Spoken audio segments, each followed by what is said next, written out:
All right, this is Dan Meehan for Fight News Australia, and today we have Eternal Lightweight Champion Dan Hill, who takes on Jack Becker at the newly rescheduled Eternal 61 on September 11th. Dan, how are you? Good, mate. Thanks for having me on again. Appreciate it. No worries at all. Thanks for coming back on. So, Dan, another day, another date this time, and this time another opponent. You must just be ready to fight someone at this point. Yeah, it's been a long camp. By the time the fight's on, it'll be near 20 weeks, I think, something like that. And you have to feel for Mumford too a bit, who was training to fight me, and then it's been pulled, and I know how it feels as far as training wise and that for how long, and not being able to get a fight at the end of it. It must hurt, but hopefully we can get that fight happening ASAP after this one. Definitely. And like, how frustrating and sort of disheartening is it to keep having the date shifted and opponents shifted like this? I wouldn't say it's disheartening. It's more frustrating. Just training pretty hard. Like, you put your body through so much hard training. You get worn out and you get tired, and life gets a bit draining, to be honest. Like, when you're just training and you got that date in your mind, and then it gets pushed forward, and then you got to train for that date, and it hasn't really been that long where you can take a decent rest. It's just been like little extensions, so you sort of have to keep training through. Yeah, well, we talked last time about sort of trying to peak at the right time, and after this many twists and turns, does it get to a point where you need to sort of take a rest and then go again, or do you just keep on training through? Well, I did take a week off. Probably, I think it was 3 weeks ago. I took a week off. I didn't do much training. I did a little bit, but gave the body a solid rest. It was when we were actually locked down in Brisbane. So, I just chilled on the couch most of the time, and just ate a bit of bad food and that, and reset the mind. So, I'm feeling pretty good, to be honest. It was a good little reset, and I'm good to go now. Right. Training hard again. I'm trying to peak for the date. Yep. And you must have just had a gut full of training at this point. Like how difficult is it to maintain your weight and your training loads after this long? Oh, I mean, it is hard. It is hard. Like, I think when that lockdown happened, it was on the Monday. So I'd started my water load, and started my sort of weight cut with my nutrition and that. And yeah, they pulled the pin, and then I was like, oh, well, I'm going to have to, have a break, and then just sort of get the body back to normal with my food and that. And then, we're back in camp pretty hard. So, back to eating well. So it is difficult, but, this is what I signed up for, like, on the champ. So, I've got to fight anyone. I've got to be ready, and it's just how it is, eh? Yep. And do you get affected by COVID restrictions, or are you still able to get down to the gym? Well, I work in nitro boxing, so we were training as a team still during those restrictions and the lockdown. But the MMA gym was closed, so I couldn't actually get any MMA training in. So all I was doing was boxing and striking, but still training, keeping fit and that. But obviously now the restrictions are lifted as of Friday, just gone. So back in full swing at integrated MMA as well. So getting all that wrestling in and stuff. Giving us a new change of opponent, so had to change everything up a bit. Yeah, exactly. Speaking of the wrestling training, we mentioned that Jack Becker's the new opponent, stepping in for Brentin Mumford, who's been stuck in lockdown. But it's obviously a pretty different proposition, as you just alluded to there. We know that Mumford's a pretty strong striker, but there's no secrets of what Jack Becker's going to be trying to do. He's a big, strong wrestler. So, sort of, how do you adjust in camp? Well, there's not really much you can do in 3 weeks, to be honest, Dan. But you maybe work on a bit more, wrestling on the cage and things like that. Just work it together a different game plan. That's about it. He's a strong wrestler. He's a strong fighter. Like, I reckon he's a lot harder matchup than Brentin. No offense to Brentin, but he's fought some high level guys overseas to his record, and it'll definitely be a tough fight. But I'm ready for that wrestling type. It's not something I'm afraid of, and I think I'm a strong wrestler myself. And as the fight goes on, it'll show, I think. Definitely. And what went through your mind when you got the call to fight Jack Becker? I was originally meant to fight Dim Skillies. That was the plan. And I was like, yep, no worries, fight Dims. And then that fell through. And then Adrian said, Jack Becker. And I said, yeah, sweet. You know, he's been on my radar. Like, I know who he is. And, you know, I think he's one of the top guys in Australia. So, you know, I've got to fight him. You know, I got pretty excited, to be honest. I thought, you know, it's meant to be. This is the right time. Time is perfect. I'm ready and fit. And there's no need to shy away from a contest like that. You know, I'm all for it. Go for it. Head on. Try and get the job done. And, you know, my stock will go up if I win this fight, for sure. Yeah, I guess it's sort of high risk, high reward, a matchup like this, isn't it? Yeah.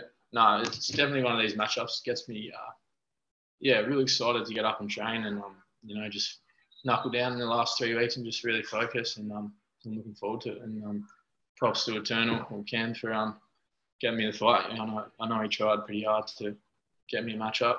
So good on him. Yeah, they just keep finding a way, Eternal, don't they? Yeah. Fingers crossed this one goes ahead, though. You know, hopefully no snap lockdowns happen. Because, yeah, I don't know, that'd be horrible. That'd be the end of it, I reckon. Yeah, I was actually going to ask that. Is there a point where you just say, look, let's just give it a rest and just wait for all these lockdowns and restrictions and stuff to blow over? Yeah, well, I thought, you know, it was almost that sort of feeling after this fight fell through Brentin. I was like, oh, fuck. And then they said Dims, and I was like, oh, yeah, sweet, I'll still fight. And then they said, oh, Dims is out. And I was like, oh, fuck.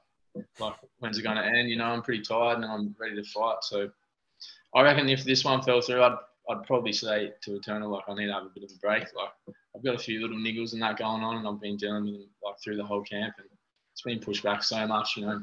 My body's good, but, you know, there is some things I need to give a rest and heal up. But I think all fighters go through that, you know. They've always got something going on in their training. But, yeah, it's definitely important to have time off, I think.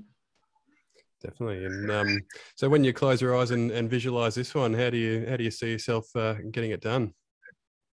Well, I know he's probably going to put me on my back. I've watched his fight. He's strong, you know. It's just how I react to it, you know, and how I get up off my back and how I get up and fight and push the pace. And you know, I see it being a good fight. I really hope it's one of those ones that, like, you know, goes nearly the whole 5 rounds and it's a real good scrap. I'd hate for it to end real early. Like, I've been training for so long, you know. I love fighting and I love being in the cage. So I really hope it's a good old scrap and back and forth, and then I'll come out on top. Just through my willpower, you know. I really think I'm going to push the pace, and I think a lot of guys underestimate me, to be honest, Dan. Like, my ability in there. I think that's one of my strong points, is that these guys don't take me that serious until I get in it, until they're in there with me, you know. So yeah. Yeah, I guess you know, you're a young guy with sort of only a handful of fights on your record at this point. So I guess it's probably easy for guys to think that you're not quite ready for them.